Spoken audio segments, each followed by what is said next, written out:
kita masuk pertobatannya. Kuncinya nanti di sini sebenarnya. Yang mulai banyak hikmah-hikmah yang bisa kita ambil dari kisah hidup seorang Abu Nuwas.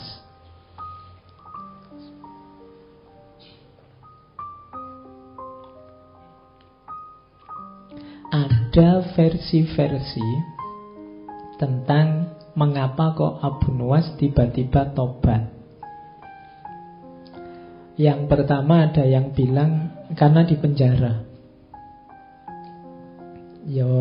Ketika di penjara kemudian dia sadar hidupnya jadi tambah religius.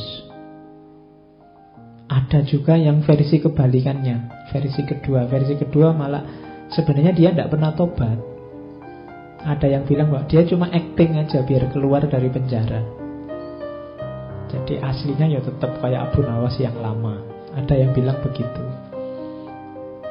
Tapi dari syair-syairnya belakangan kelihatannya ya dia benar-benar tobat.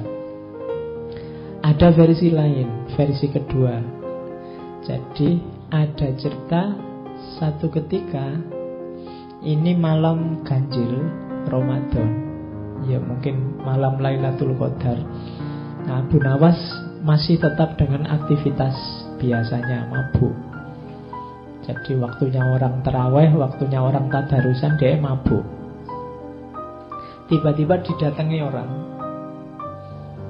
ke depannya, langsung nuding wajahnya. Orang ini bilang, "Wahai Abu Hani, jika engkau tak mampu menjadi garam yang melezatkan hidangan, janganlah engkau menjadi lalat yang menjijikkan, yang merusak hidangan itu." Jadi kalau kamu mau rusak, rusaklah sendiri, tapi jangan merusak yang lain. Waktunya orang tadarus, waktunya orang taraweh, kamu merusak situasi.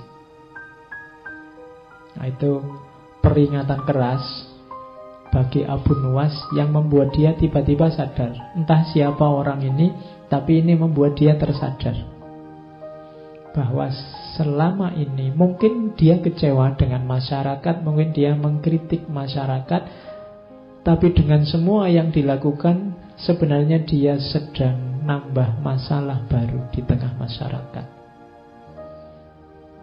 Jadi orang hidup itu kan kalau bisa ya memang masalah di tengah masyarakat pasti ada.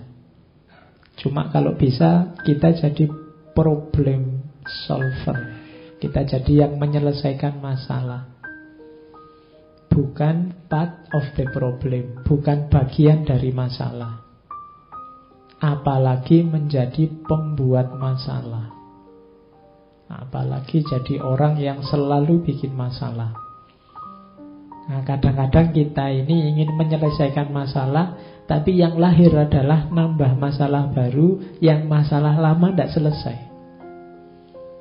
Kayaknya kita ingin menyelesaikan problem, tapi yang lahir justru problem baru, dan problem lama tidak selesai. Dan kalimat ini langsung ditujukan di depannya si Abu Nuwas.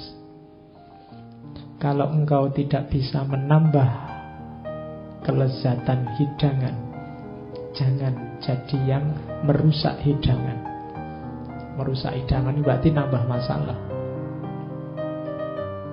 Dari situlah nanti Abu Nuwas terus sadar dan dimulailah fase baru hidup jadi ulama. Bahkan beberapa menyebut terus dia jadi sufi.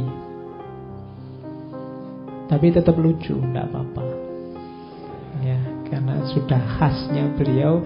Hidupnya memang tidak bisa kok kaku, dia lentur. Makanya terus kesannya dia lucu, bisa beradaptasi dengan situasi apapun.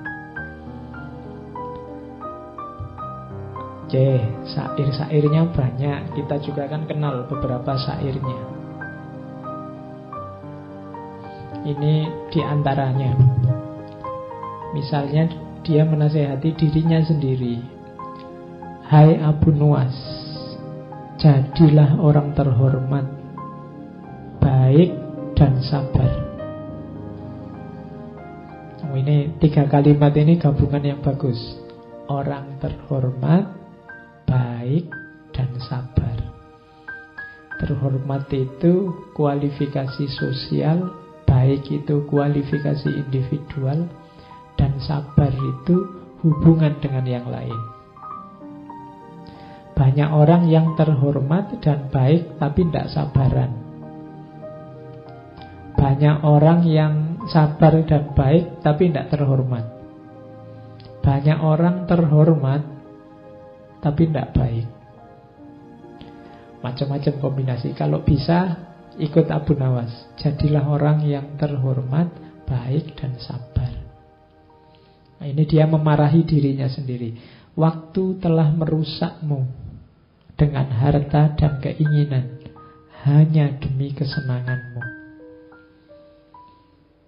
Hai pendosa besar, ampunan Allah itu lebih besar daripada dosamu. Sebesar-besarnya sesuatu masih lebih kecil dibandingkan ampunan Allah yang paling kecil.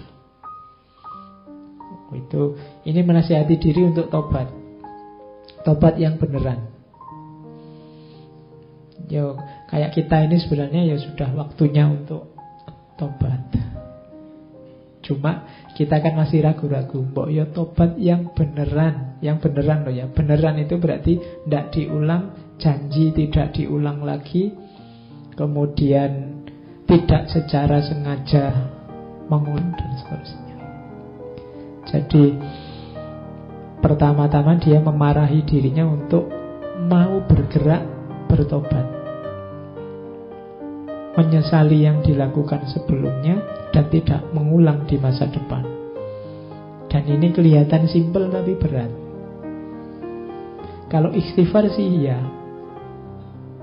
Cuma istighfar kita kan sering istighfar formalitas. Nah, kalau Abu Nawas ini istighfarnya mantap karena dosanya banyak. Kita kan sering istighfarnya enteng karena kita merasa tidak banyak dosa. Jangan salah, Abu Nawas sebelumnya juga merasa tidak banyak dosa.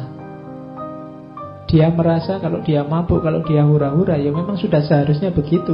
Hidup sekali mau apa? Kan tadi logikanya begitu.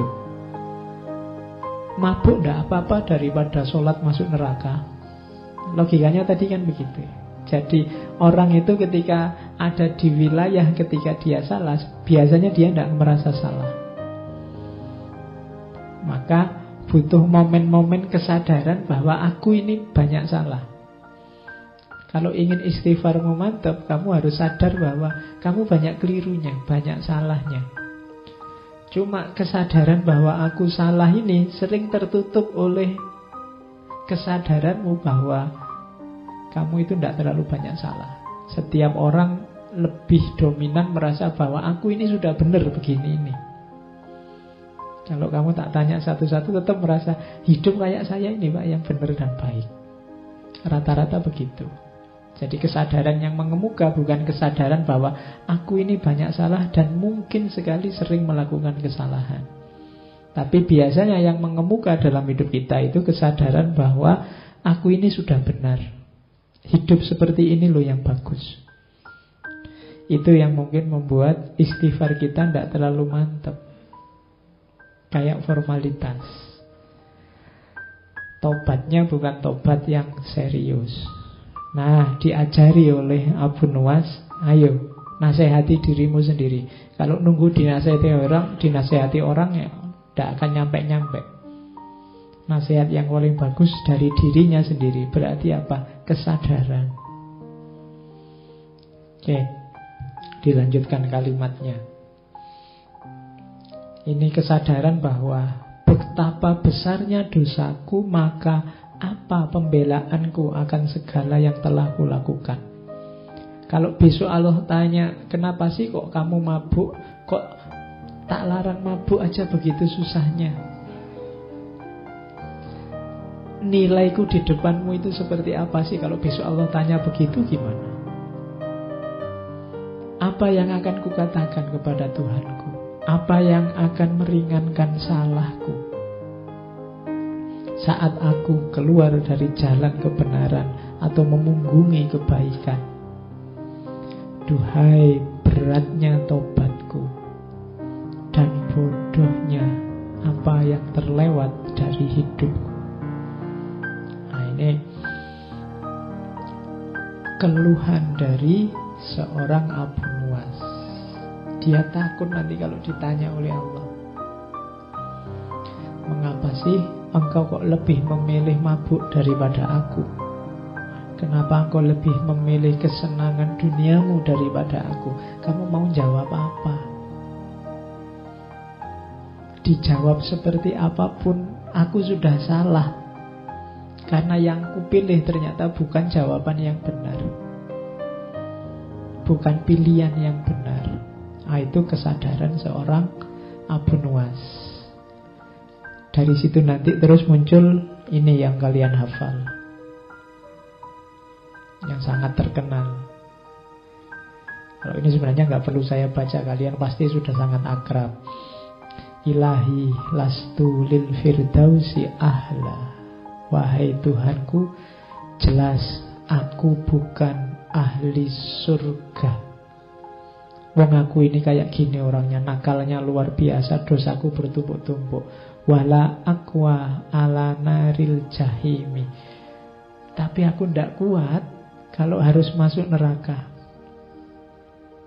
Jadi ini keluhannya pada Allah. Ya Allah, aku ini masuk surga ndak pantas, masuk neraka ndak kuat. Itu malaikatnya bingung mesti. Biar pantas masuk surga gimana? Fahab li taubatan wafir dzunubi. Maka ya Allah, anugerahi aku taubat dan ampuni dosaku. Jadi ini ada pelajaran dari kalimat ini, bahwa taubat itu hakikatnya adalah anugerah dari Allah. Maka berdoalah untuk dianugerahi taubat. Jalan kita untuk taubat pertama-tama nunggu anugerah dari Allah. Fahab li taubatan waghfir dzunubi, dan ampunilah dosaku. Fa innaka ghafirudz dzambil azimi, karena engkau adalah yang pemberi maaf yang agung. Jadi ya Allah, aku ini masuk surga ndak pantas, masuk neraka ndak kuat. Sudahlah ya Allah, ampuni aku, kan engkau maha pengampun. Ringkasnya begitu. Dzunubi misla a'dadir rimali. Dosaku ya Allah sebanyak jumlahnya pasir. Jadi kalau ada padang pasir, pasirnya seluas itu, dosaku sebanyak itu. Maka satu-satunya jalan keluar hanya fahabli taubatan ya dzal jalali. Satu-satunya aku selamat nanti, bisa ke surga dan terhindar dari neraka, hanya kalau engkau menganugerahi aku pertaubatan. Wa umri nakisun fi kulli yaumin. Padahal umurku detik demi detik berkurang, setiap hari berkurang. Nakisun fi kulli yaumin wa dzambi zaidun kaifah timali. Sementara dosaku terus tambah, tambah umur tambah dosa. Kaifah timali, bagaimana aku menanggungnya ya Allah? Itu munajatnya seorang Abu Nuwas. Ilahi abdukal asi ataka. Wahai Tuhan, hambamu yang penuh dosa ini datang padamu. Mukirron bidzunubi wa qad da'aka. Menyatakan, mendeklarasikan dosa-dosanya. Wa qad da'aka, dan berdoa padamu, memohon padamu. Fa in taghfir, kalau engkau ampuni aku, fa anta lidzaka ahlun, memang engkau ahlinya, tempatnya minta ampun. Fa in tatrud, tapi kalau engkau tolak aku ya Allah, faman narju siwaka, lantas pada siapa lagi aku berharap kalau engkau saja tidak mengampuniku. Ini namanya munajat. Jadi mengeluh pada Allah, menyatakan kelemahan, menunjukkan dosa-dosa, kemudian pasrah pada Allah, minta diberi yang terbaik. Itu makanya kalimat ini banyak dipakai. Ilahilas tulil firdausi ahla wala aqwa ala naril jahimi. Ini munajatnya Abu Nuwas.